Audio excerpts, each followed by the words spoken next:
A Federação Espírita do Paraná apresenta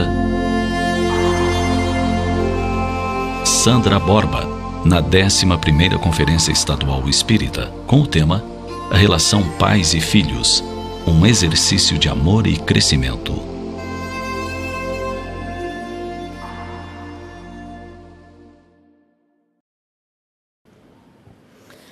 Prezados amigos, estimados irmãos, nossos votos inicialmente de muita paz. É uma alegria sempre retornar a esta terra, onde aprendemos ao longo desses anos a vivenciar a cada encontro o significado da palavra amizade, o significado da palavra serviço coletivo em prol dos ideais. Por esta razão, nós gostaríamos de registrar, antes de mais nada, a nossa gratidão à Federação Espírita do Paraná, aos queridos amigos que desenvolvem um labor muito profícuo para o nosso movimento e que se lembram de quem mora nas distantes terras do Nordeste e que vem até aqui sentir um pouquinho de frio e, obviamente, também sentir muito do calor dos corações que aprendemos a amar.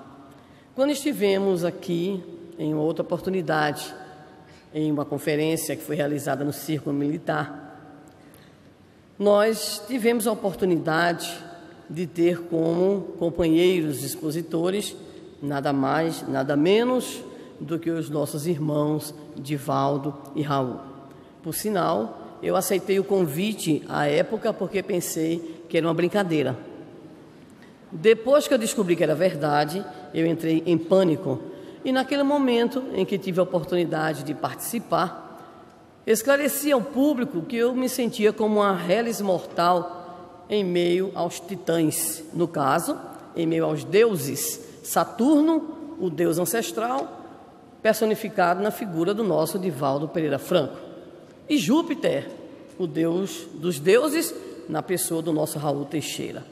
E percebo que, de fato, os irmãos paranaenses me amam muito, porque, inclusive, agora me trazem dois outros deuses, Mercúrio, Cosme, o mensageiro dos deuses, e Apolo, o deus da beleza, que virá logo em seguida, no começo da tarde, o nosso irmão Alberto Almeida.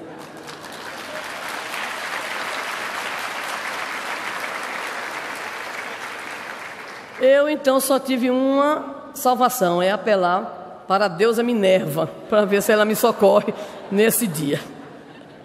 Mas após as considerações tão elucidativas e profundas do nosso irmão Cosme, vamos então para algo bem mais popular. E nós começamos, para os nossos ouvintes aqui presentes, bem como para os nossos internautas, com um poema que tem um título bem nordestino. O nome do poema é Enjoadinho. E, obviamente, não é o poema todo, porque ele é muito grande. Eu fiquei apenas com uma parte. E vocês conhecem, porque o nosso poetinha, Vinícius de Moraes, começa indagando assim: filhos, melhor não tê-los. Noites de insônia, cães prematuras, prantos convulsos, meu Deus, salvai-o. Filhos são demo, melhor não tê-los. Mas se não os temos, como sabê-los? Como saber que macieza nos seus cabelos, que cheiro morno na sua carne, que gosto doce na sua boca?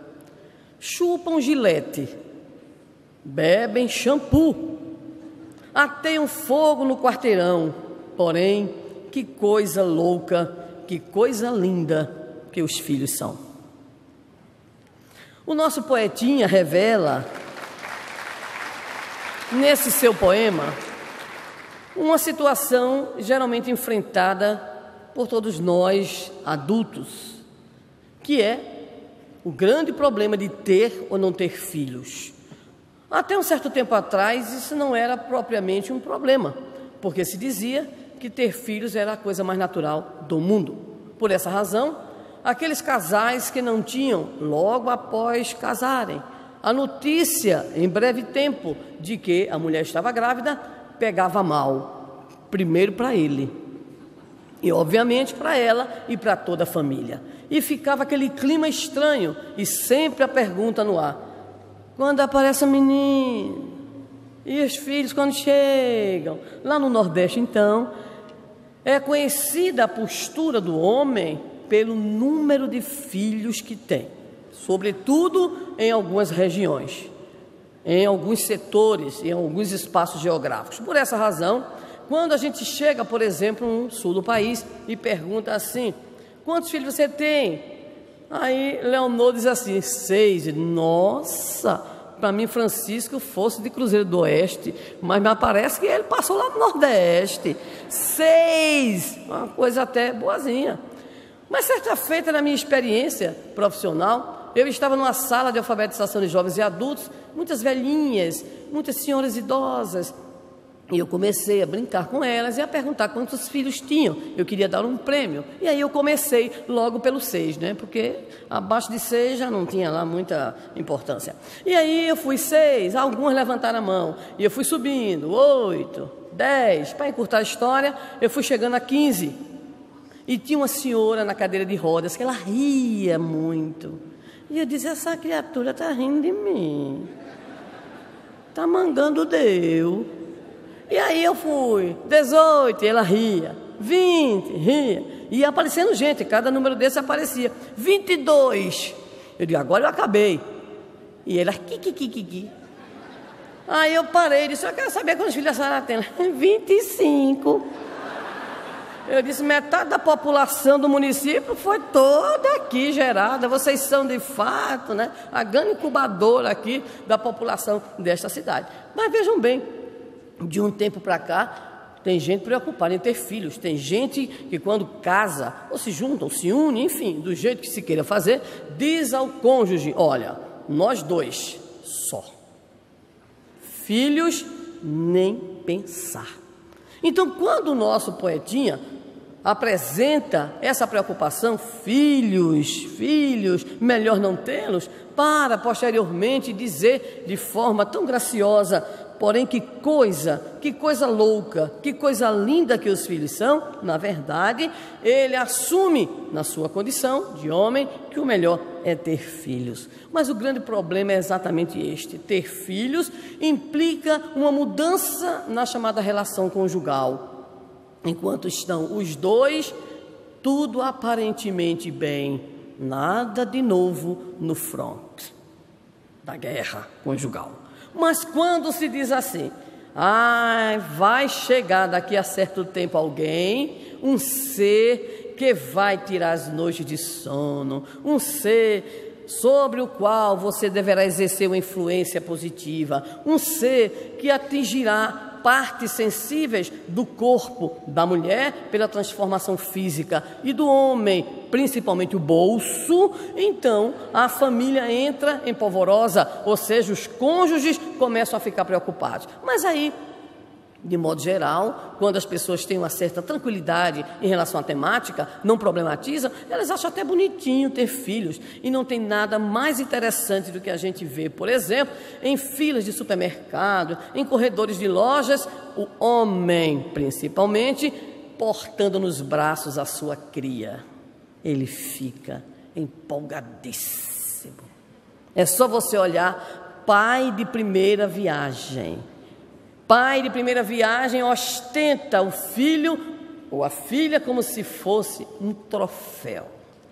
E ele anda, faz aquela pose toda, né? Que é para todo mundo observar e perceber que ele exerce a progenitura, que ele se perpetuará através do filho. Por essa razão, recebi inúmeros e-mails por ocasião do Dia Internacional da Mulher, e um me chamou a atenção porque era assim: homem. Nossa, quem será que escreveu isso daí? Fui ver, e ali estava uma mensagem de alguém que escrevia mais ou menos assim, com ilustrações: homem, quando você veio ao mundo, você veio através de uma mulher. Quando você precisou comer, você se alimentou nos seios da mulher. Quando você quis andar, foram as mãos de uma mulher que o ajudaram. Quando você necessitou balbuciar e aprender a linguagem, foi a mulher que lhe ensinou. Quando mais tarde você precisava diferenciar da mulher, foi uma outra mulher pela qual você se apaixonou, que o ajudou a identificar a sua própria opção sexual. E quando você quis se perpetuar, você buscou uma mulher para gerar filhos. Então, nada mais natural de que os homens se sintam tão importantes em mostrarem as suas primeiras crias. Lá pelo terceiro, a coisa já não fica lá muito animada, né? Porque é um no braço, um puxando pela mão e outro derrubando as coisas da loja, e aí, de repente, né, a coisa já não fica mais tão feliz. Mas, de modo geral, é assim. Então, o que de fato nós percebemos é que a chegada da chamada criança, do bebê, dos filhos no interior de uma relação conjugal é algo extremamente grave. É tão grave que espíritos como Emmanuel, André Luiz, Joana de Ângeles nos chamam a atenção que este fato novo, ou seja, o fato do filho, isso repercute de modo extremamente forte na própria relação conjugal. Por essa razão, muitos casais, além de ficarem felizes com a chegada da prole, também muitos outros entram em crise. O homem diz assim: você, para a mulher, não olha mais para mim, você não me liga, você só liga para ele, para o bebê. No meio da noite, eis que o bebezinho chora, porque é só o que sabe fazer, e a mamãe vai.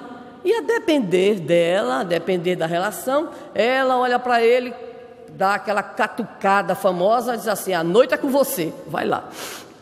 E aí ele vai. E a vida conjugal, ela começa a ter mudanças. Posteriormente também, com outros filhos, nós vamos ter uma série de desdobramentos nas chamadas relações familiares. Aparece a figura da tia, e aparece a figura do irmãozinho, e aparece uma outra figura extremamente grave, que é a figura da avó.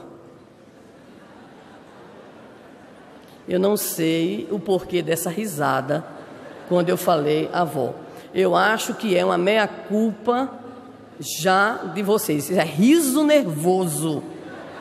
Porque diz que quando a avó, ela se aproxima do neto, ela esquece que foi mãe, esquece que foi repressora e assume a condição de vó. E assumindo a condição de vó, ela entra numa crise profunda de abestalhamento. O neto faz o que quer, e algumas chegam ao cúmulo de dizer assim: na minha casa, neto pinta, borda e desenha e faz o que quer. Ou seja, ela esquece que foi mãe. E como mãe não se portava desse jeito. E ainda existe um jargão que afirma: vó e vô podem tudo, inclusive estragar os meninos, né? Inclusive deseducar, inclusive fazer todos os gostos, inclusive disputar o próprio neto com os pais e inclusive, em função da vida moderna, tirá-los para viver com eles. E aí o problema se instala. Mas vejam bem, quando nós falamos em família, até agora está parecendo que é uma família maravilhosa, tudo bem, mas acontece que essa instituição, ela tem passado, sobretudo nas 2, 3 últimas décadas, por uma fase extremamente difícil, uma fase de crise. Porque se família era uma ideia interessante, era uma instituição que, apesar de seus atavismos, se apresentava de fato como a grande base da sociedade, ali estabelecendo determinados valores, estabelecendo normas de conduta, jogando para a sociedade pessoas que estavam comprometidas com aqueles mesmos códigos de valores, mas provavelmente dos anos 60, os anos dourados, os anos 70, Revolução Feminista, os anos 80, globalização, parece que a gente chegou aos anos 90 e ao terceiro milênio com graves problemas para entender aquilo que se chama família. Logo, quando a gente encontra uma pessoa com a qual a gente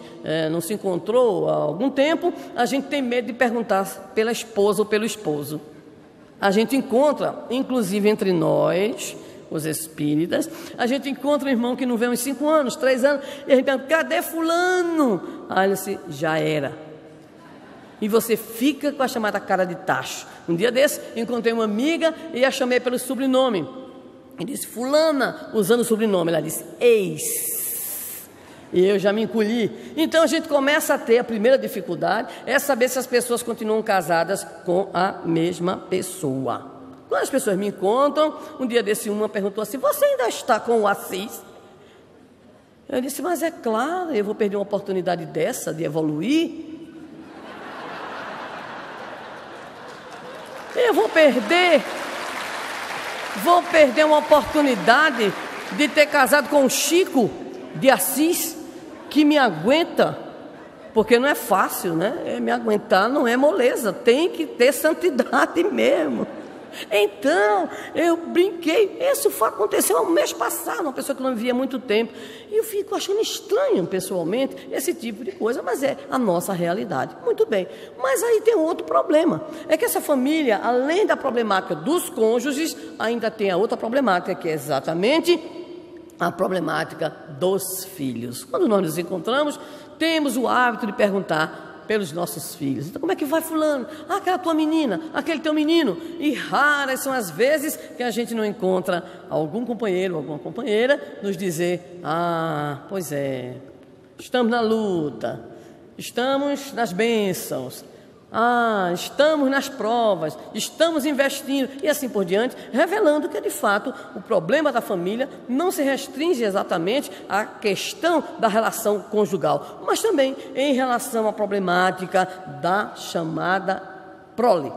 Mas isso se deve, obviamente, a problemas que não são só problemas imediatos, não são só problemas de agora. Nós não podemos imaginar que a família do passado não teve nenhum tipo de dificuldade, que a família patriarcal, inclusive há uma suspeita de que, né, a conferência ia ser assim, só com os 4 homens, família patriarcal.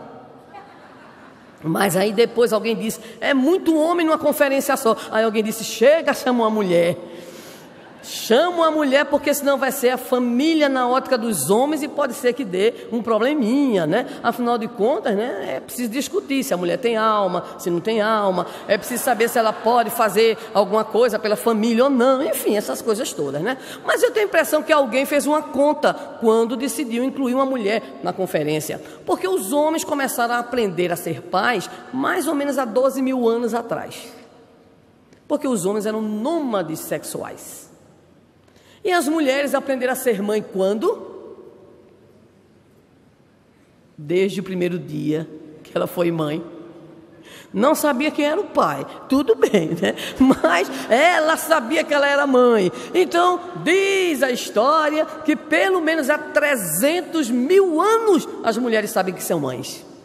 Meio complicadas, né? Mas sabem disso daí. Então a nossa conferência trouxe 4 homens maravilhosos, mas apareceu a mulher para desmentir algumas coisas, né? Enfim, para poder fazer o contraponto. Mas vamos lá. A família, ela tem múltiplas funções. Ela tem uma função sexual reprodutora, ela tem uma função econômica, ela tem uma função sociocultural, emocional, é onde se forja a personalidade moral, mas ela tem uma função muito mais importante do que todas elas, ou poderíamos dizer a função ápice, o máximo da função da família, que seria a sua função eminentemente educacional. Nem as escolas, nem as igrejas, nem qualquer instituição que desenvolva também uma atividade educacional sistemática tem o poder que tem a família. Como um grupo primário, é nela que a personalidade daquela prole vai se constituir. É nela, através dos inúmeros momentos de convivência, das orientações, das admoestações, das recompensas, dos castigos, da vivência pedagógica mesma que o ambiente familiar proporciona, é ali então que a personalidade se forja.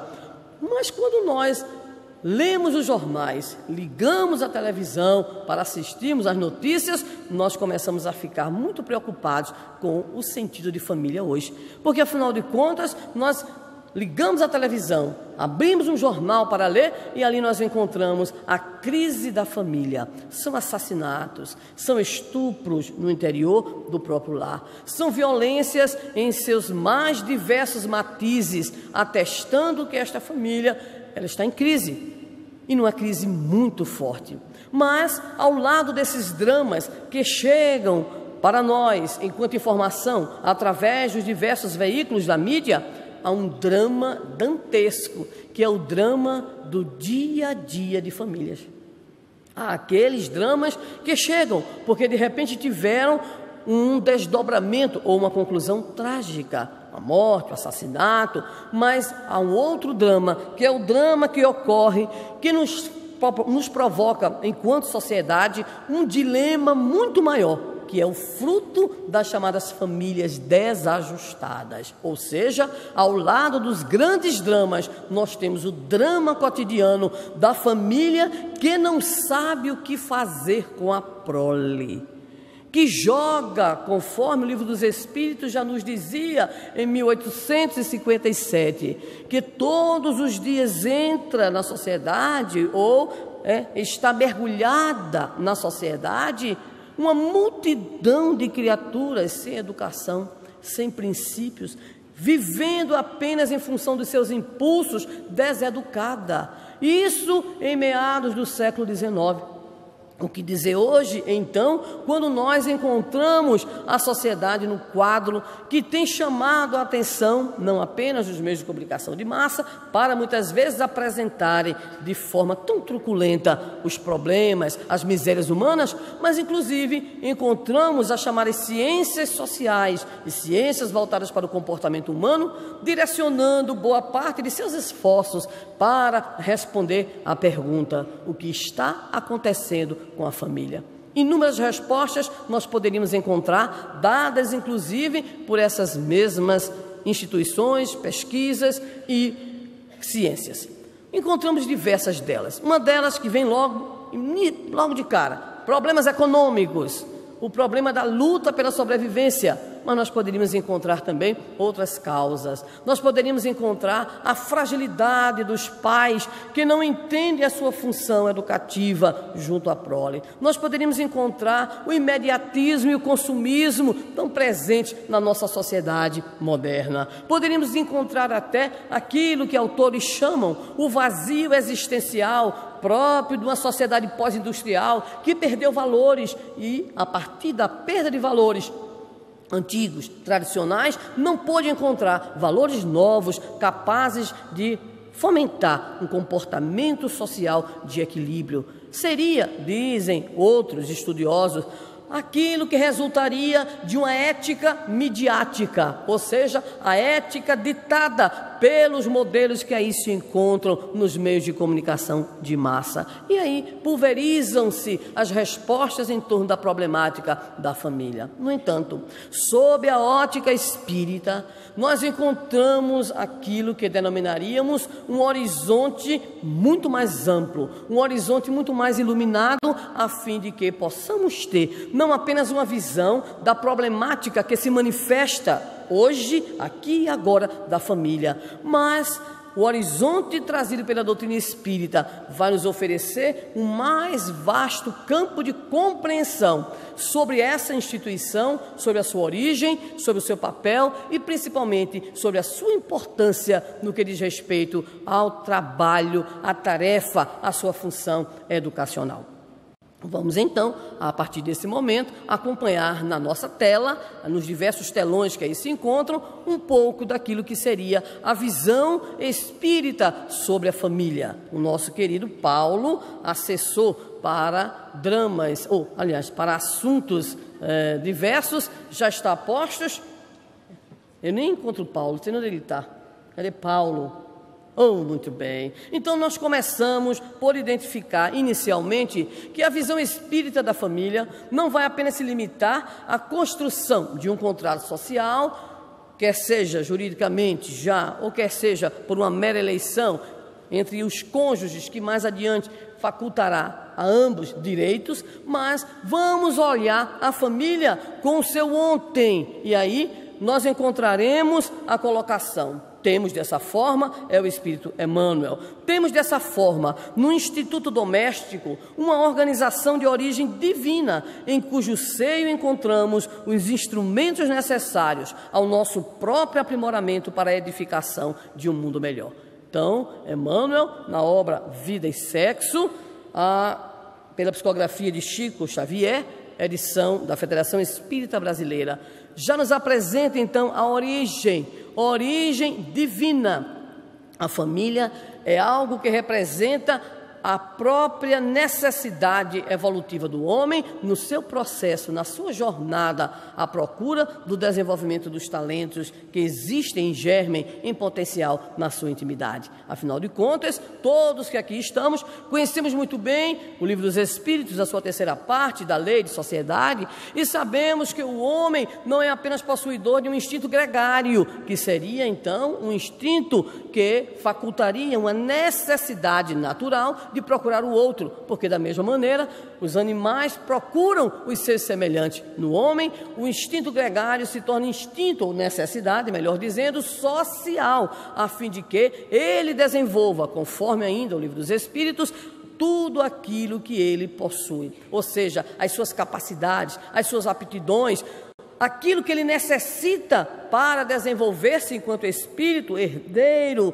daquele patrimônio que Deus nos confiou, que é a nossa própria evolução e felicidade. Ele precisa da vida em sociedade, mas essa vida em sociedade, ela não pode ser tão dispersa, ela não pode ser tão fluida. É preciso que esses laços sejam laços mais fortes, porque afinal de contas são da família os laços mais fortes que podem de fato oportunizar a todos nós espíritos as condições de vivência, as condições de experimentarmos o dia a dia, o cotidiano, as rotinas, aprendemos a estar juntos, aprendemos a chorar juntos, aprendemos a rir juntos, aprendemos a ter projetos comuns. É isso que nos aproxima uns dos outros, porque os laços sociais, eles encontram nos laços familiares o caminho para o seu próprio fortalecimento. Mais adiante, nos diz ainda o Espírito Emmanuel na nossa próxima lâmina: de todos os institutos sociais, chega Paulo, existentes na Terra, a família é o mais importante do ponto de vista dos alicerces morais que regem a vida. Então a família não é apenas importante porque aglutina, não é só importante pela sua função econômica, pela sua função reguladora, sexualmente falando, pela sua função cultural, pela inserção da chamada geração nova na sociedade, pela linguagem, pela socialização de hábitos, costumes, modos, mas é principalmente, nos diz Emmanuel, o Instituto da Terra, onde nós poderemos estar trabalhando, construindo os alicerces morais que regem a vida. A escola fará muito, mas o lar fará muito mais. As universidades poderão formar grandes profissionais, mas será no interior do lar, na vivência dia a dia das experiências com os pais, que ali se erguerá a personalidade, não apenas do cidadão, no sentido de um compromisso com o ser melhor na sociedade, mas é ali também que se construirá a personalidade livre e responsável, a personalidade ética sobre a qual o nosso prezado Cosme falava. Mas nós vamos encontrar na obra Adolescência e Vida, da autoria espiritual de Joana de Ângeles, pela mediunidade sempre lúcida e elucidativa do nosso Divaldo Pereira Franco, uma interessante visão em que ela nos fala de dois tipos de família. Vamos para a próxima lâmina e então nós teremos a primeira visão da chamada família bênção. Vamos ver a bênção, vamos ver quem se encaixa. Vamos lá, família bênção. A família é, pois, um grupo que caminha oferecendo mútuo amparo, revezando-se aqui na terra e no além, uns na carne, outros em espírito. A classificação é de Joana de Ângeles, ela fala em família bênção, mas o texto é do nosso prezado Hermínio Corrêa de Miranda, no livro Candeias da Noite Escura, edição da FEB. Eu adoro essa visão de família do nosso Hermínio. Olha que coisa linda. A família é um grupo que caminha, oferecendo mútuo amparo, revezando-se aqui na terra e no além, uns na carne, outros em espírito. É um vai e vem maravilhoso. Eu estou aqui e me apego aos que estão lá. Quando eu for para lá, outros descem para cá. E a gente fica na gangorra. Ora desce, ora sobe, ora desce, ora sobe. E isso vai fortalecendo, porque se o grupo é de mútuo amparo, nós não só temos mentores espirituais, guias espirituais, benfeitores espirituais, nós temos também espíritos familiares amigos. Então, quando desencarna alguém da nossa família e a gente abre a boca e diz assim: perdi meu pai. Aí não conhece espiritismo mesmo não, ainda vai conhecer. Perdi minha mãe. Está perdido mesmo, porque não conseguiu entender que ninguém se perde, todo mundo está achado, e que a família, e aí vem o Evangelho segundo o Espiritismo nos indicando, nos orientando, a parentela espiritual, ela pré-existe ao berço, existe na nossa experiência e pós-existe, ou seja, ela continua em função dos laços de amorosidade que vão sendo então consolidados. Talvez nós possamos dizer: é muito difícil a família dessa. É verdade. É verdade, é vero. Eu conheço uma, lá em Natal. É uma beleza, pai, mãe e 3 filhas. Eu nunca vi um enganchado, tradução, ligação profunda. Eu tenho que usar algumas traduções, meu presidente, é por isso que eu tenho que fazer esse asterisco. Muito bem, então é um enganchado, é um grude, conhece o grude? Grude, cola, é um amor roxo, tudo enganchadinho. Linda a relação, uma família das mais lindas que nós conhecemos. Mas aí quando começou o casamento das filhas, começou a ter problema. Mas aquele núcleo é uma beleza, é uma família bênção mesmo. Nós sempre admiramos esses companheiros que conhecemos lá na nossa região. No entanto, nós sabemos que a coisa não é sempre assim. E agora nós vamos conhecer o que Joana nos fala, outro tipo de família. Vamos lá, Paulinho, família provação. Eu não vou perguntar aqui quem tem. Por medo, obviamente, né, de que a maior parte levante a mão. Então vamos lá. Família provação, nos diz Joana de Ângeles. Na maioria das vezes, a família é formada para auxiliar os equivocados a se recuperarem dos erros morais, a repararem danos que foram causados em outras tentativas nas quais malograram. Caiu a ficha? Que silêncio foi esse? Plugou? Conectou o chip? É isso mesmo. Família provação, no mundo de expiação e provas, família bênção deve ser uma raridade. Agora, família provação é em banda de lata, quase tudo. Ou seja, nós constituímos a família pela eleição afetiva e nem sempre nós encontramos a alma gêmea de minha alma. A gente encontra a algema. E algema é aquelas poderosas, de aço inoxidável. Não tem jeito de você se libertar. E tem uns que acham também a alma que geme e ronca, né? Geme e ronca. Então, muitos chegam ao casamento naquilo que Emmanuel chama um suave encantamento, a gente diria assim, uma obsessão bem suave, bem light, né? E nos diz Emmanuel em Vida e Sexo, enquanto o barco está ali no porto seguro, é aquele enlevo. Mas quando o navio dos cônjuges parte para o mar alto, não é moleza não. É Titanic, é tsunami, é maremoto. E aí o príncipe vira sapo e a princesa vira bruxa. Mas acontece que essa é a nossa necessidade evolutiva. Nós precisamos nos reencontrar. Os espíritos são muito amorosos, mas muito elucidativos.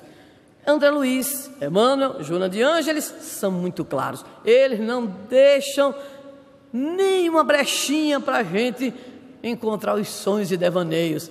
Eles nos falam que nós nos consociamos em casamento, qualquer que seja a sua forma, por necessidades de evolução. São criaturas que se acumpliciaram no passado. Imagine, né? São espíritos que se agrediram, que vitimaram um ao outro, e não só muitas vezes um ao outro, mas a toda uma coletividade. E aí reencarnamos com essa necessidade do outro. A gente conhece aquela criatura e a gente diz assim: não é possível que eu vou me casar com essa desgraça, não é possível. Essa mulher é uma peste, essa mulher é terrível, mas ele diz assim: eu não consigo viver sem ela. Não consegue, meu filho, é o sentimento de culpa. Olha para ela e não vê a peste inicialmente. Inicialmente ele só percebe a necessidade de ali estar com aquela criatura. Ela olha para ele é horrível, machista, grosso, é uma coisa, igual aquela lixa de 30 para ferro, horrível, né? Mas ela diz assim: mas ele é o homem da minha vida. Ai, danado, e vai ser a tua morte também, se não tiver cuidado. Mas porque é a necessidade, é aquele vínculo, é o devedor com a dívida. A gente dorme e fica pensando: ai meu Deus, amanhã tem que pagar. Que dia é hoje mesmo? 14, ai meu Deus do céu. Hoje é 14? 14, quando voltar tem conta para pagar. Então a gente fica aperreado, fechado, atormentado, mas é aquele. E a gente sempre tem uma ideia interessante, que tudo vai mudar. Ele diz assim: ela é muito solta, mas quando casar eu coloco um cabresto. E pronto. Ela diz assim: ele é meio furão, gosta de, umas saídas, mas quando casar ele vai entrar no prumo. Ou seja, ilusões pré-conjugais. A vida mostrará que de fato não é assim. Nós fazemos as chamadas projeções, nós imaginamos, mas de fato nós nos consociamos em função das nossas profundas necessidades reencarnatórias. A família bênção, poderíamos dizer, é o ideal que nós buscamos, mas a família provação, para muitos de nós, é ainda a realidade do nosso momento evolutivo. No entanto, vamos lá, Paulinho, nós poderemos encontrar ainda com Joana de Ângeles aquilo que denominaríamos rapidamente a grande síntese. A família, diz ela, desse modo, é o laboratório moral para as experiências de evolução, que caldeia os sentimentos e trabalha as emoções, proporcionando a oportunidade de equilíbrio, desde que o amor seja aceito como grande equacionador dos desafios e das dificuldades. A benfeitora espiritual localiza duas expressões nesse seu depoimento que são, por demais, importantes para as nossas reflexões. Primeiro, é a expressão que ela usa: a família é o laboratório moral. Laboratório moral. Porque é na família que a gente aprende a desenvolver muitos sentimentos, a desenvolver atitudes de resiliência, de resistência, de abnegação, de dedicação, de silêncio. Nós vamos aprendendo no dia a dia, é um laboratório de fato moral. Mas observemos que esse laboratório moral necessita ter uma característica, e essa característica ela nos apresenta: quando a família aceita que o amor seja de fato o grande equacionador dos desafios e das dificuldades, então a família provação poderá mais adiante se converter na chamada família de bênção, pelo esforço em especial dos cônjuges para buscarem de fato reverter aquele quadro, superar as dificuldades e os senões e caminharem na construção de uma nova família. Continuando, vamos buscar então em um livro dos Espíritos algumas assertivas que nos mostram essa condição de laboratório moral, nos enfatizando o papel do pai e da mãe. Nesse sentido, nós vamos ver. Vamos lá, Paulinho. Em um livro dos Espíritos,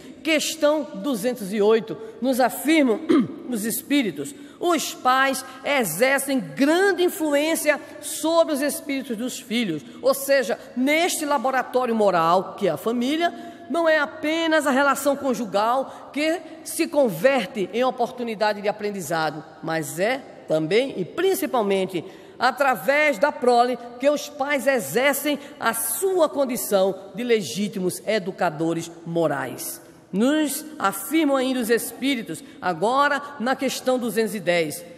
Os Espíritos dos pais têm por missão desenvolver os de seus filhos pela educação.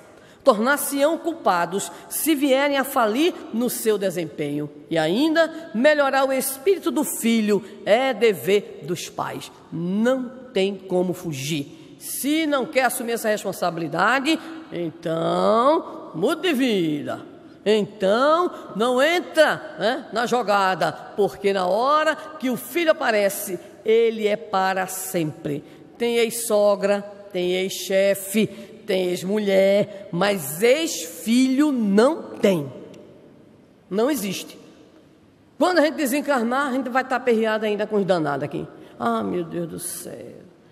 A gente fica preocupado. Está aí o grande livro, a extraordinária obra Libertação, de André Luiz, mediunidade de Chico Xavier.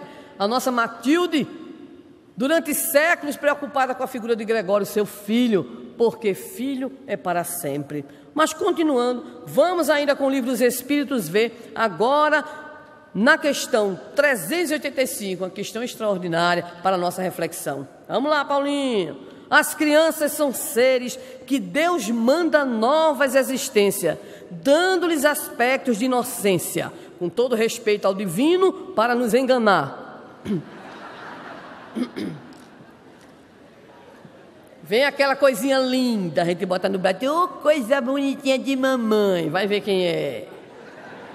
O pai, todo satisfeito e feliz, olha que meio rapagão, que lindo, é o inimigo do passado. É a cobradora de ontem, né? Tudo ali, mas a gente se engana que é uma beleza. É isso aí, é a pedagogia divina para não nos assustar. E aí então, continua o livro dos Espíritos. Voltemos agora para a questão 383.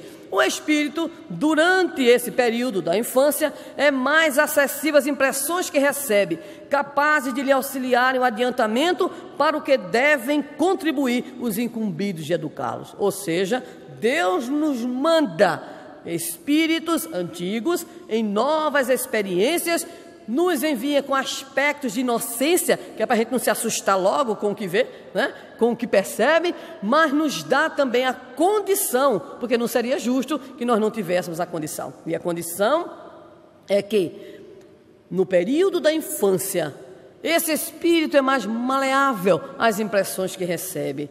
Ele é suscetível de influências, mas prestemos atenção. Como é que a gente vai trabalhar nesse espaço que o divino nos coloca como educadores? E vamos agora para o Evangelho segundo o Espiritismo, onde numa mensagem extraordinária, a ingratidão dos filhos e os laços de família, Santo Agostinho nos dá dicas importantíssimas para que nós possamos refletir. Primeiro, ele nos diz logo para a gente não se sentir muito importante: o pai não cria o espírito do filho, mas cumpre-lhe auxiliar o desenvolvimento intelectual e moral do filho para fazê-lo progredir.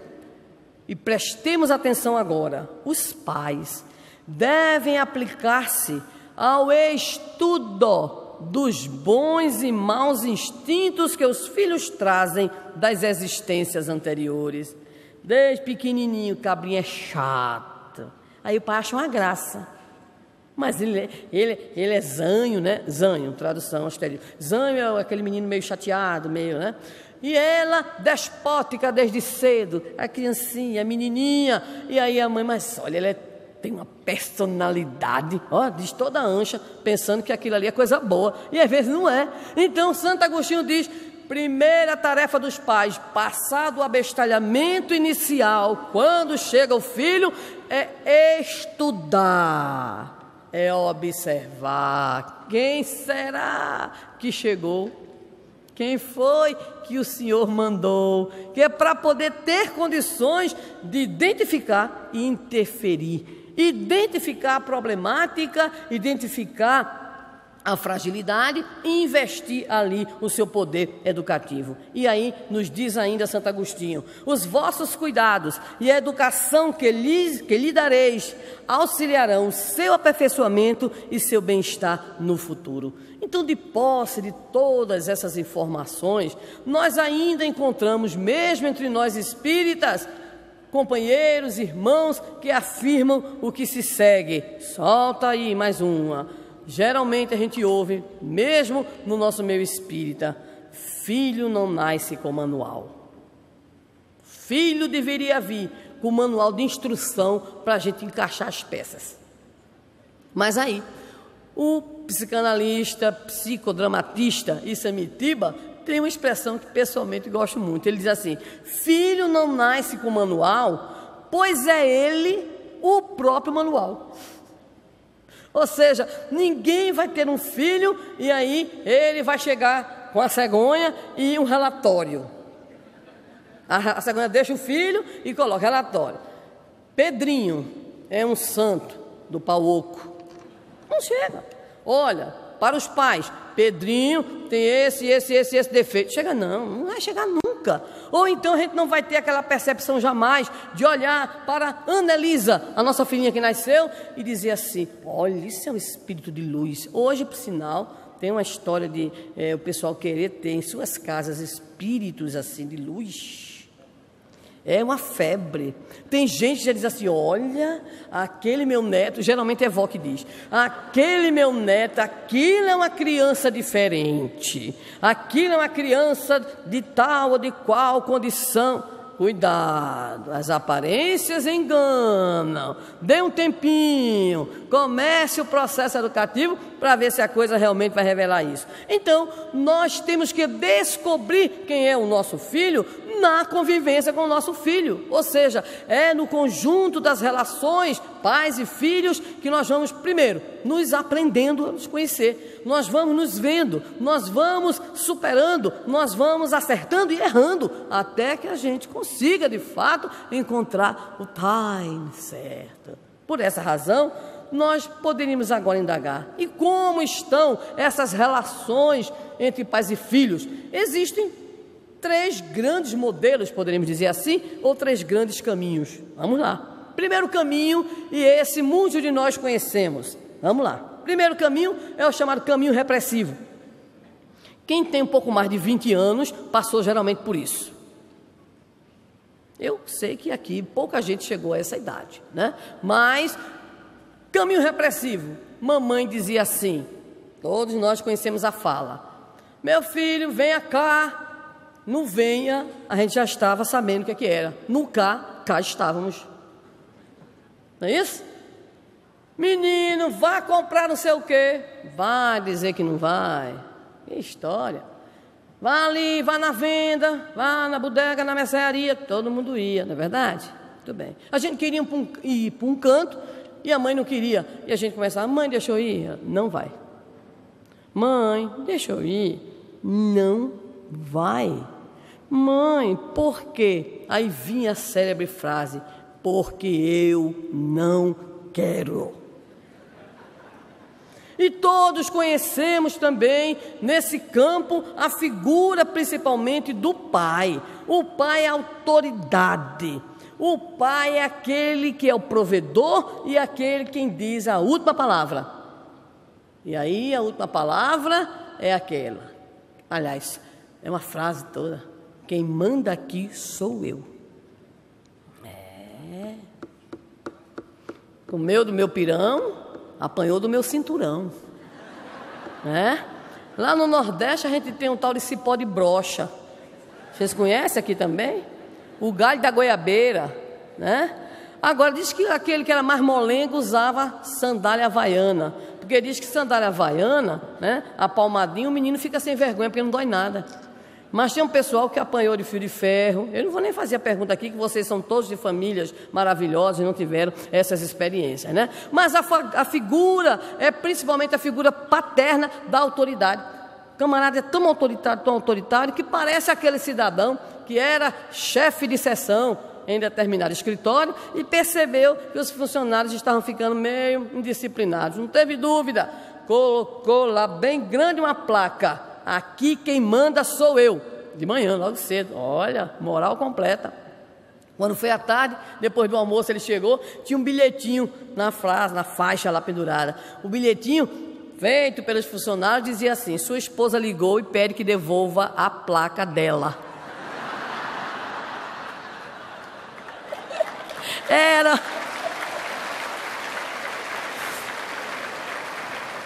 Era a figura do machão, o mandão. Então o caminho repressivo, ele está calcado numa ideia, que educar é bater, educar é cercear, educar é modelar de acordo com a forma de pai e de mãe. E todo mundo conhece a expressão: escreveu, não leu? Minha gente... E é isso mesmo, escreveu, não leu, o pau comeu. Ou seja, não tinha conversa, no máximo tinha a figura materna, vocês sabem, né? Mulher sempre jeitosa, né?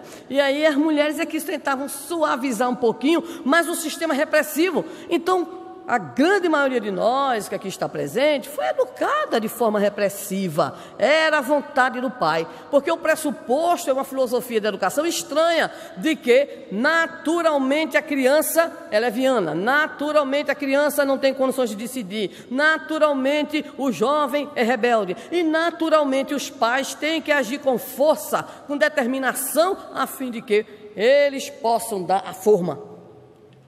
E obviamente, às vezes o menino, a menina, o adolescente, o jovem entravam na forma somente para não perturbar.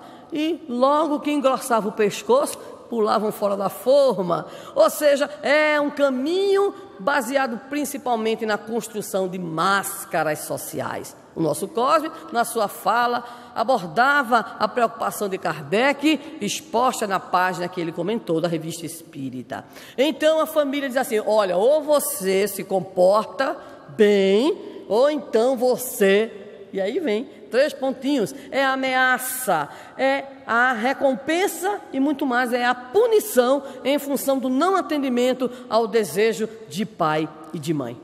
Mas existe um outro caminho. Esse outro caminho é o chamado caminho permissivo. O caminho permissivo, ele se baseia principalmente no caráter de apoio aos filhos. Os pais, muitos que foram, inclusive, vítimas do chamado caminho repressivo, se prometeram a si próprios o quê? Quando eu tiver meus filhos, eu não farei isso. Ainda complicou a história. Por quê? Porque o caminho permissivo é o outro lado da história, é o outro lado para onde a vara verga. E de repente os pais acham que a amorosidade, que o carinho, que o apoio que eles dão aos filhos, é ali que está a base da obediência. Engano. Porque muitas vezes os filhos podem acreditar tranquilamente na afetividade dos pais, mas isso não significa que eles mudem de atitude interior. Muitas vezes o que ocorre é, mais uma vez, a máscara social para obter determinadas vantagens. Então, nem o caminho da repressão, através daquilo que diríamos uma violência psicológica, mas também, do outro lado, a permissividade com a crença ingênua de que bastará a afetividade dos pais para corrigir os filhos, aí também nós estamos incorrendo em uma visão equivocada a respeito das relações entre pais e filhos e principalmente do sentido educacional que essas relações devem ter. Muito bem. Obviamente que entendemos que em certo momento é preciso ser repressivo. Em outros momentos, é preciso ser permissivo, ou seja, é preciso entender a situação. Pais e mães, na verdade, são gerenciadores de situações de aprendizagens dos filhos. E daí, muitas vezes, em função do que ocorre, se vai utilizando esse ou aquele caminho, essa ou aquela estratégia. Mas existe um terceiro caminho, que seria o caminho do diálogo. Esse caminho coloca em xeque a autoridade, mas também oportuniza a pai e mãe consolidar uma autoridade que não é autoritarismo, mas autoridade moral. É autoridade, como nos diz Kardec, do exemplo. É educação moral, conforme ainda o codificador, não livresca, mas aquela que se dirige à vida cotidiana e que exige daqueles que são os organizadores, sistematizadores, os articuladores dessas experiências, os pais, os educadores, o exemplo, o testemunho, através do esforço de cada um de nós, que devemos todos perceber que no processo de educação da prole, nós somos os primeiros a sermos chamados ao processo de autoeducação. Tem pai que fala muito alto, o filho olha assim e diz assim: pai, está brigando? Ele diz: não, meu filho, eu estou só falando. Fale mais baixo. E aí o pai: que isso? Se ele for repressivo, aí ele vai dizer, pum, um peteleco na cabeça do menino: vá se catar, a se criar, vai crescer. Se for permissivo, tá certo, filhinho. Ah, meu Deus. Mas se ele for dialógico, ele vai dizer: meu filho, desculpe, eu não percebia, porque como eu tenho uma função profissional, eu tenho um tom de voz assim, mas eu não quis falar para lhe magoar. Então, realmente dialoga, esclarece, e assim vai. O que é que ocorre no dia a dia das chamadas relações entre pais e filhos?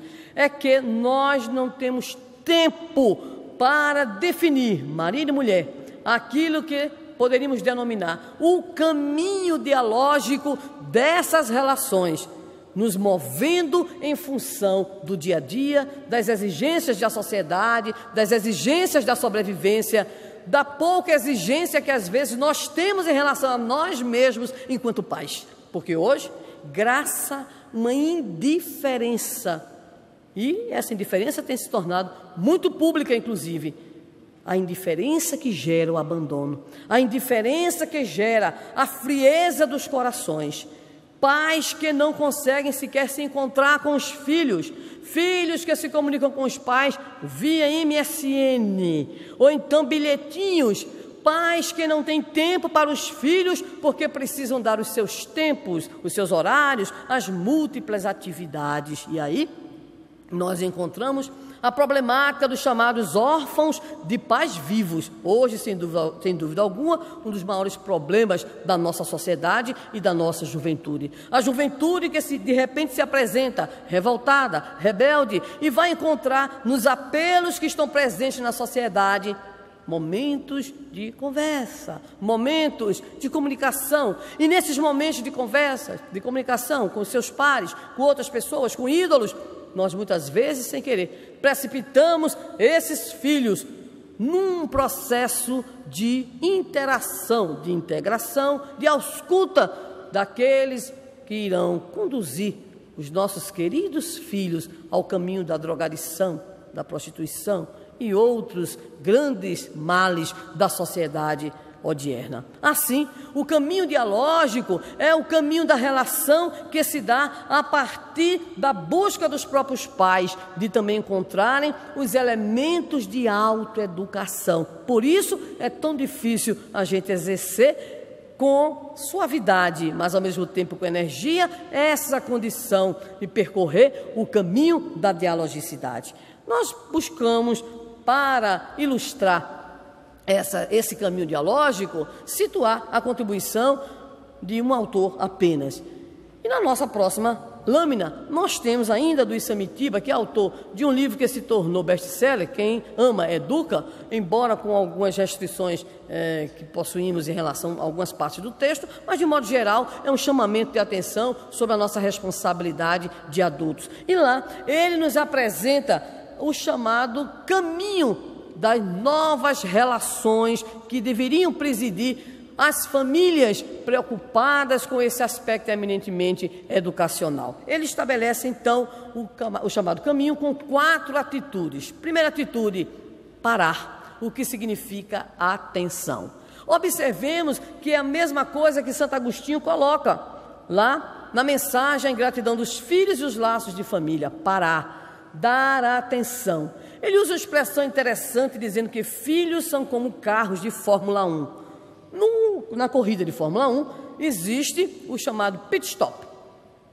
Então o carro para e naquele instante do pit stop, 6 segundos, 8 segundos, 9 segundos, e dependendo, né, da escuderia, a coisa se prolonga. Mas naquela hora em que o pit stop ocorre, o carro está parado, nós temos um conjunto de mecânicos que ali vão atuar. Então é no pneu, é colocando combustível, é limpando aqui o capacete, é vendo a suspensão, o aerofólio, e assim tudo conjuga-se para atender a necessidade daquele momento.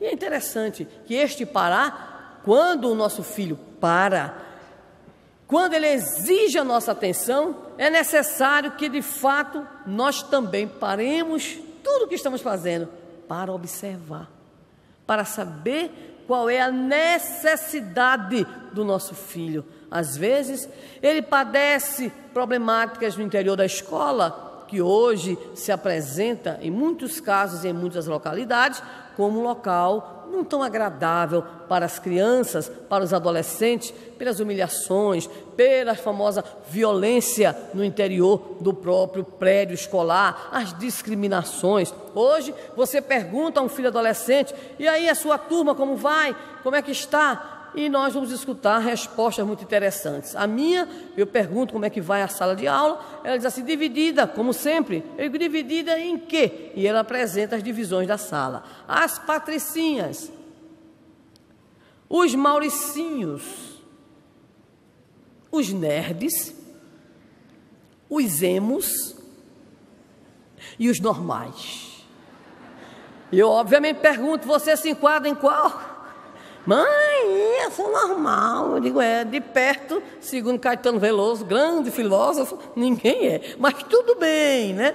A gente vai aceitando essa informação. Então, no interior da própria escola, quantas divisões na sala de aula, perseguições, companheiros, humilhações, e nós muitas vezes não prestamos atenção, não queremos parar para ouvir, não damos aquele pit stop para podermos situar como está o nosso filho, a nossa filha, no conjunto das suas integrações e relações sociais. Parar é estar atento. Ninguém pode ajudar e ninguém pode corrigir sem esse primeiro momento, o momento da atenção. Mas não basta apenas estar atento, é preciso também ouvir. E ouvir significa prestar uma atenção com oportunidade de refletir, de raciocinar. Nós temos uma amiga muito interessante. Ela sempre foi muito preocupada com a educação da única filha. Ela e o esposo sempre conversavam. E um belo dia, a filha, por volta de 10 anos aproximadamente, estava conversando no quarto com as coleguinhas. E quando ela passou, ouviu a filha dizer assim: eu também apanho tanto. Ela voltou e começou a ouvir o discurso da filha, que nunca tinha levado uma palmada. Mas ela dizia: eu apanho, olha, meu pai dá tanto em mim. E começou a descrever uma cena imaginária, né? E aí começou a falar que a mãe também batia, que ela ficava com ronchas. E a mãe pasma, ouvindo aquele depoimento que não tinha nenhuma razão de ser, para depois chamar a pequenina e perguntar: mas por que você disse aquilo? E ela retrucou para a mãe: é que todas as minhas amiguinhas apanhavam. Então eu achei que eu também devia dizer que apanhava. E a mãe perguntou: e precisava dizer com aqueles detalhes? Disse: pois é, eu comecei, você sabe, né, mãe, eu sou criativa. E aí foi necessário muita conversa da mãe, porque posteriormente ela começou a ter um comportamento que nunca teve. Após esses encontros com essas coleguinhas, esses discursos, começou a afrontar a mãe, começou a tratar mal as pessoas que trabalhavam na casa. Enfim, começou a ter um comportamento completamente diferente. E um belo dia a mãe olhou para ela e disse: mas você, não é possível, você sempre foi uma criança tão bacana, estou bem comportada. Pois é, eu estou assim. E continuou agressiva. E um belo dia a mãe decidiu, como estudiosa que era, psicóloga, educadora, disse assim: olha, eu vou fazer o seguinte com você, eu vou dar umas tapas, eu vou lhe dar uns supapos. E ela: mãe, e a mãe pegou realmente e fez aquilo que se chama palmada pedagógica. Nem leu Emmanuel, porque não era espírita, né? Evangelho na mão e Evangelho na outra. Mas ela decidiu aplicar assim, uma espancadinha, né? De leve. E aí então ela foi, nunca tinha acontecido, chorou, se descabelou, entrou em depressão infantil. E depois disse à mãe: mãe, eu acho que eu queria apanhar mesmo. Porque agora eu descobri que não é bom, não quero mais não.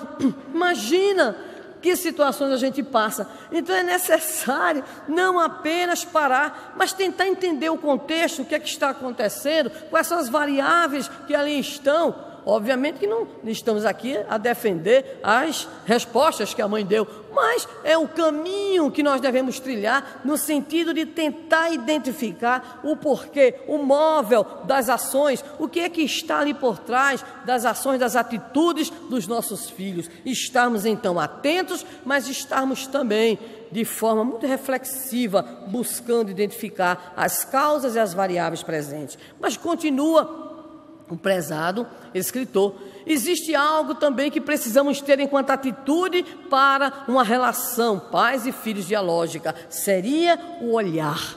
E é interessante que o olhar diz respeito à nossa intuição. Filhos geralmente dizem que mãe é um bicho complicado, né? Ele entra em casa, a mãe pergunta: tudo bem? Vai, tudo bem. A mãe olha, parece que é médium. Olha, como é que é, menino? Menino, pare aqui, olhe para mim. Não, mãe, não sei o que, não sei o que. Meu filho, deixa eu olhar para você. E tem uns que morrem de medo de olhar de mãe, né? Diz: mãe, o que foi? Que é que já está vendo o quê? E você sabe que mãe vê mesmo, porque ela vê além do que está estampado, além do que está posto, porque é o campo da intuição. Muitas vezes ele ou ela nos apresenta um amiguinho, um colega, e a mãe diz assim: não gostei dessa pessoa. E ele, a depender de quem é, diz: lá vem você querendo CPF de identidade, árvore genealógica, do meu amigo, da minha amiga. Mas é porque pai e mãe tem isso mesmo, não é só mãe não, pai também tem. Então a intuição, às vezes nós não conseguimos perceber com a razão, mas conseguimos perceber pelo campo intuitivo, pela condição emocional, pela vibração espiritual, enfim, a gente consegue fazer essas leituras. Por isso, muitas vezes, as mães dizem assim aos filhos: cuidado com fulaninho. Desde coisa, mãe. Cuidado com cicraninha. Desde coisa, mãe. E daqui a algum tempo: mas mãe, como é que você sabia?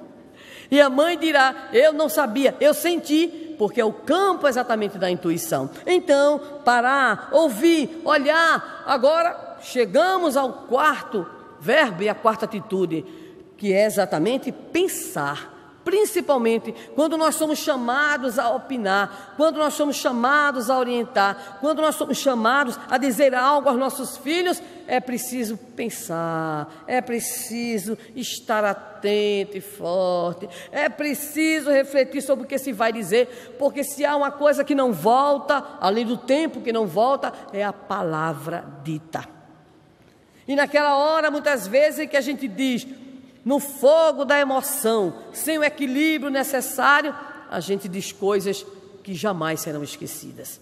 Através da palavra, nós vamos construindo desde cedo no nosso filho o que os autores chamam de autoconceito.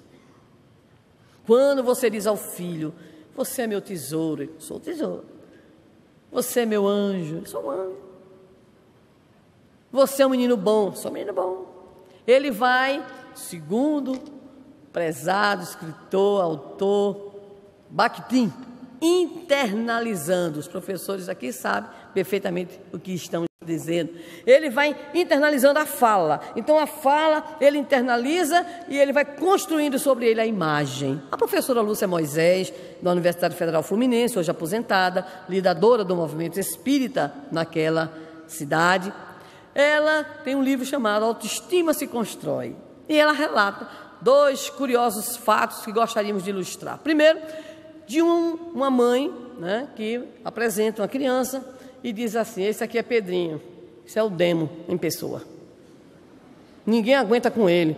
A senhora pode usar tudo, até tapa na cara, pode dar, porque eu não aguento esse menino. Muito bem. Pedrinho Em compensação, ela vai falar com uma menina que participava de um concurso de rainha do milho, e aí ela pergunta à menina: e aí, quais são as outras meninas bonitas da escola? E a menina responde assim: bem, além de mim, e dá a relação.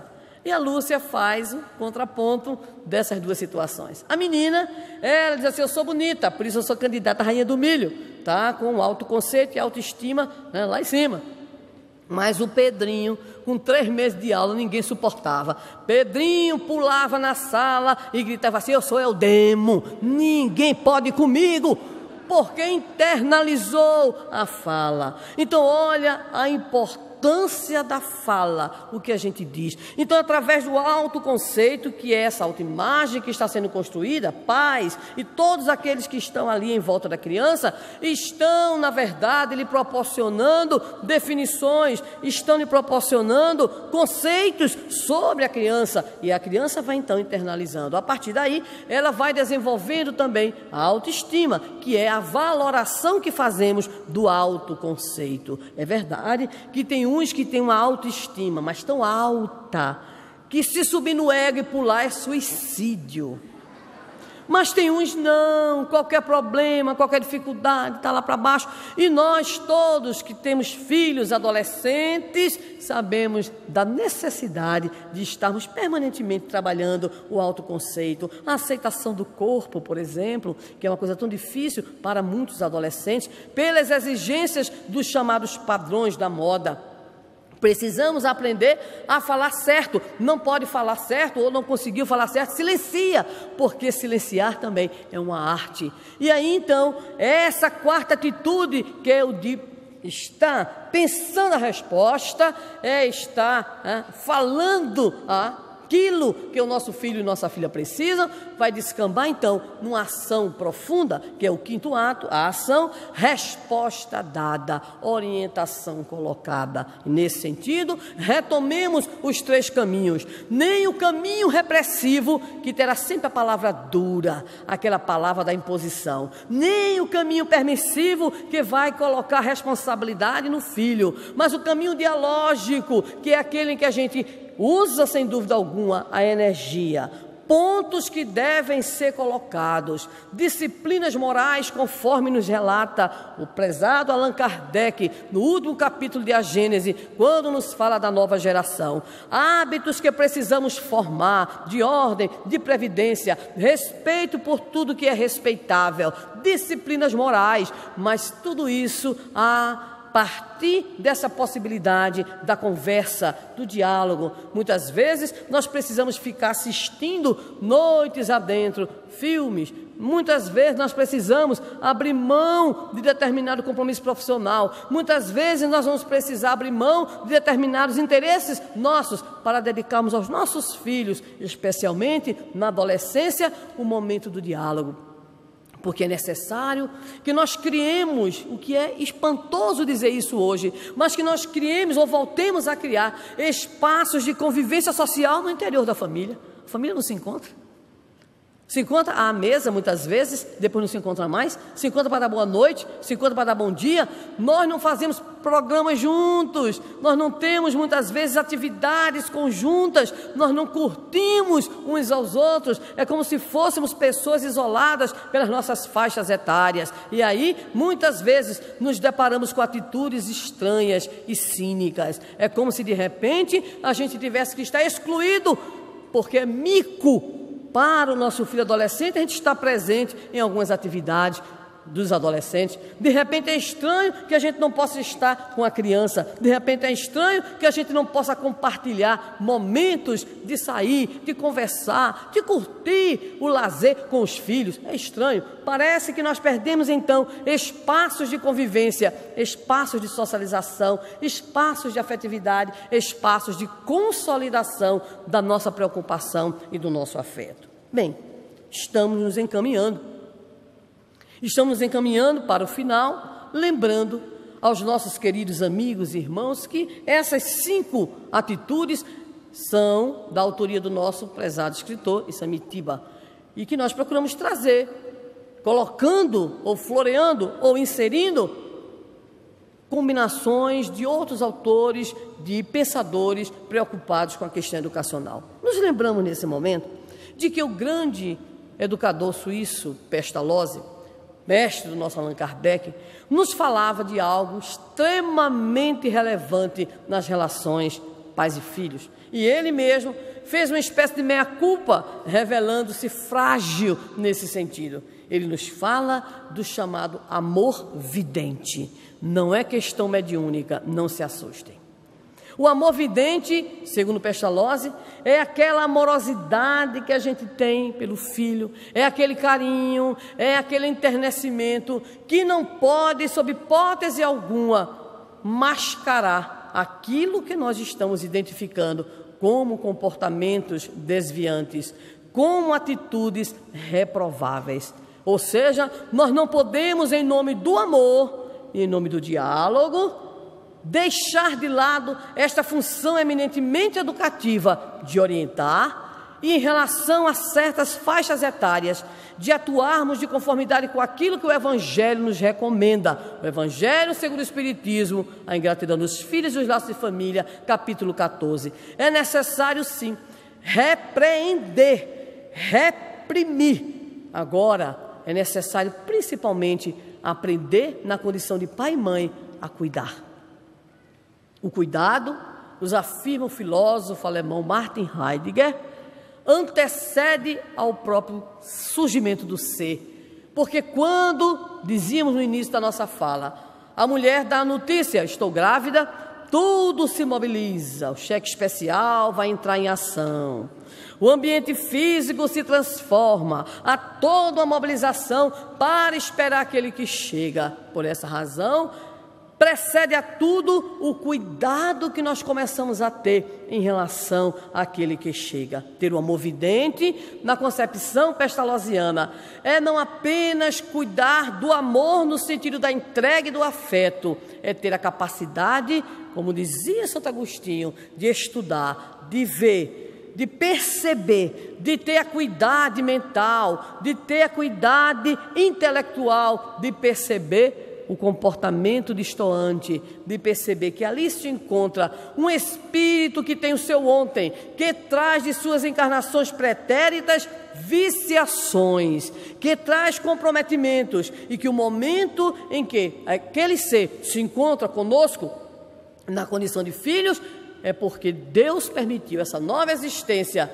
mesmo numa família provação, para que nós, na condição de pais, na condição de mães, possamos exercitar a nossa condição de educadores morais. Amor vidente é a recomendação de Pestalozzi. Mas nós gostaríamos de situar nessas palavras finais o chamado mito do cuidado, que eu comecei com a mitologia e vou terminar com a mitologia.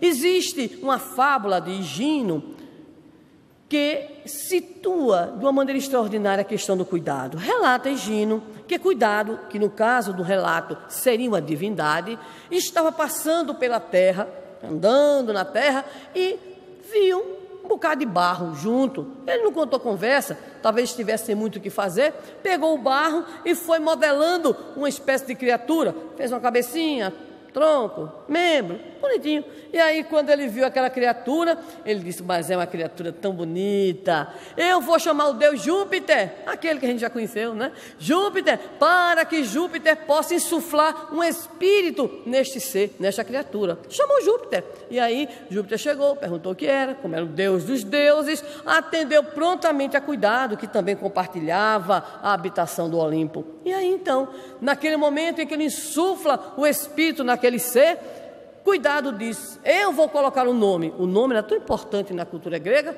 que a criança só recebia o nome quando tinha certeza que ela ia vingar, ou seja, que ela ia sobreviver. Muito bem. Júpiter olha para cuidado, ele, o Deus dos deuses, ele que veio atender ao chamado de cuidado, ele que insuflou o espírito daquele ser. Ele disse: não, senhor, quem coloca o nome sou eu. Eu que vou colocar, fui eu que insuflei o espírito neste ser. Aí ficou aquele impasse e decidiram então chamar nada mais, nada menos do que o deus ancestral Saturno, que nós já conhecemos também. E aí, quando Saturno chegou, perguntou o que é que estava acontecendo, e aí disseram: só que nesse meio termo passa quem? Terra, Gaia. Quando Gaia passa e que vê a confusão entre Cuidado e Júpiter, perguntou de que se trata. Colocaram-na a par da situação e ela, muito inteligente, pergunta a Cuidado: mas Cuidado, você fez esse ser com que material? E ele tolamente respondeu: barro. E ela diz: então essa criatura é minha, porque eu sou a terra. Então quem vai colocar o nome deste ser sou eu. Pronto, a confusão realmente se instalou. E aí nessa hora Saturno decidiu usar a sua condição de Deus ancestral e disse: eu tenho uma solução. A solução é a seguinte, preste atenção. Terra, ou Gaia, quando esta criatura morrer, este barro volta para você. Você está satisfeita? Ela disse: não muito, mas o Senhor é um Deus ancestral, o que é que eu posso dizer? Olhou para Júpiter e disse: você que insuflou o espírito neste ser, quando este ser deixar o barro, esse espírito voltará para você. Tudo bem, Júpiter? Tudo bem, tudo acertado. Mas Saturno era muito sábio. Olhou para Cuidado e disse assim: você que me tirou do Olimpo, quando eu estava na folga, quando eu estava no bem bom, você vai cuidar dessa criatura, desde a hora que ela nascer, até a hora que ela morrer. E o nome desta criatura, nenhum de vocês dará, serei eu a dar. O nome desta criatura será homem, que vem de humus, que significa a terra fértil. Resolvido o problema, nós entendemos com o mito do cuidado que a grande base da relação pais e filhos está na atitude responsável de cuidado dos pais, que não deve se circunscrever àquilo que nós tão bem conhecemos, as necessidades de ordem material. O vestir, o se alimentar, a saúde, ou mesmo ainda a segurança. É preciso que nesse cuidado, além de todas essas dimensões propriamente materiais, também esteja o cuidado amoroso, o cuidado com os valores, o cuidado com as emoções, o cuidado com os sentimentos, o cuidado com a religiosidade, o cuidado com o viver eticamente, conforme a fala tão importante do nosso irmão Cosme no seu momento inicial. Esse cuidado é o que deverá então tomar conta de nós, para que superemos aquilo que os espíritos benfeitores chamam de imaturidade pedagógica dos pais, que não conseguem compreender que eles são pessoas de uma responsabilidade e de uma importância que nós não conseguiremos aquilatar na condução da prole, na formação não apenas intelectual, mas principalmente no progresso espiritual daqueles que Deus nos confiou na condição de filhos. Obviamente que não nascendo com manuais, nós precisaremos nos debruçar sobre todos eles, lembrando que cada um é diferente. Pais e sobretudo mães costumam dizer que amam os seus filhos igualmente, ou que amam com a mesma intensidade, o que significa uma mentira muito feia. Porque o amor, em primeiro lugar, não é quantitativo, é qualitativo. E em segundo lugar, a gente ama cada filho de uma maneira especial e única.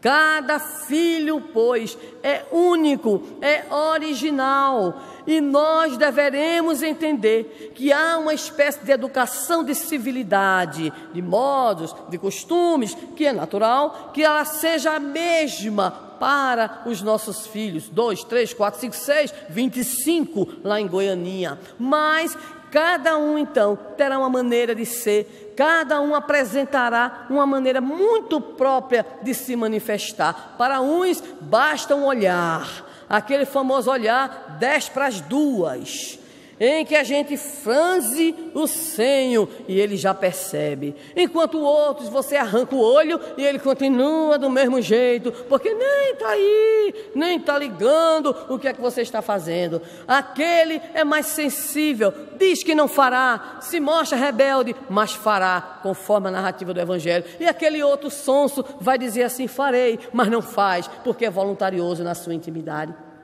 Necessitamos, assim, neste cuidado, cuidar da relação conjugal, porque a vida dos pais, o exemplo, a maneira como se tratam, a maneira como se respeitam, influi decisivamente na própria leitura, visão, educação, internalização dos filhos. Daí a importância de que pai e mãe possam se conjugar num único esforço, que é o esforço da condução responsável daqueles que Deus colocou na condição de filhos.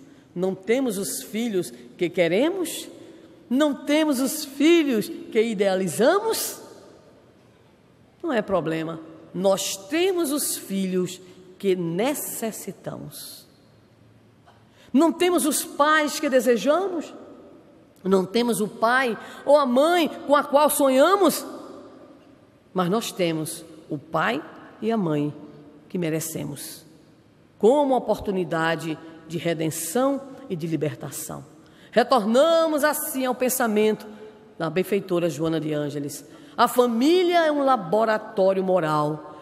E se essa família, a partir da atitude dos seus cônjuges, em de fato escolher o caminho da redenção, do amor, da libertação, da superação, esta família poderá sair da condição de família provação para a família de bênçãos a partir de um esforço dos cônjuges e dos próprios filhos também para a construção de uma família melhor, mais equilibrada e de uma sociedade melhor e de uma nova era para a humanidade. Finalmente, lembramos a pergunta que o nosso Santo Agostinho nos apresenta, que é a nossa última imagem. Ele nos pergunta, e é uma pergunta que nós classificamos como uma pergunta crucial: que fizestes do filho confiado à vossa guarda? Esta será a indagação do mais alto em relação a nós. Que fizestes do filho amoroso, carinhoso, ou do filho problemático, ou do filho difícil, ou do filho que enveredou pelo caminho que nós não desejaríamos que ele caminhasse? O que fizestes também pode significar como cuidastes desse filho, como procuraste orientar este filho, com que palavras, com que atitudes, com que carinho. E se nós pudermos dizer ao Senhor, quando Ele nos indagar, que procuramos fazer o melhor de nós, que nos esforçamos para nos educar a nós mesmos para poder educá-los. Se pudermos dizer ao nosso Deus e à nossa consciência que procuramos amar apesar de todas as nossas falhas, que procuramos orientar apesar de todas as dificuldades de compreensão que temos, Ele, por certo, nos atenderá ao coração de pai e de mãe, sabendo que fizemos o possível. No entanto, se mesmo após termos feito tudo aquilo que a nossa consciência cristã e espírita nos apresenta como dever, e ainda assim os nossos filhos buscarem os seus caminhos, trilharem as suas jornadas diferentemente dos valores, das metas, dos objetivos superiores que procuramos lhes insuflar na alma, que possamos dizer, conforme Emmanuel nos afirme um Consolador: deixemos que a própria vida os ensine. Deixemos que as dificuldades do caminho possam fazer o papel que na nossa amorosidade não conseguirmos realizar. Assim, queridos amigos e prezados irmãos, entendemos com a doutrina espírita que pais e filhos somos, acima de tudo, espíritos reencarnados com a grande finalidade do reajustamento, do aprimoramento. São papéis.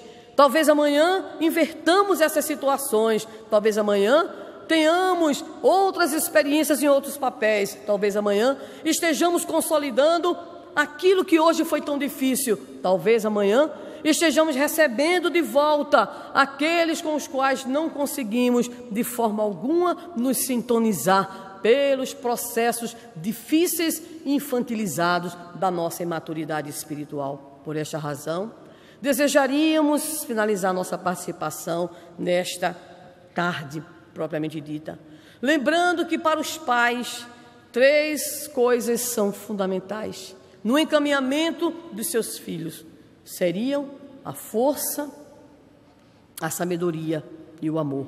E preferimos, então, utilizar a oração de Tagore, o livro Gotas de Luz pela Mediunidade, de Divaldo Pereira Franco, quando ele, evocando a Deus nosso Pai, lhe diz em prece: Senhor, quando te quero dizer em prece todas as necessidades da minha vida, o verbo emuxé se cala na terra de meu coração, como flores fanadas pelo vento cortante do inverno.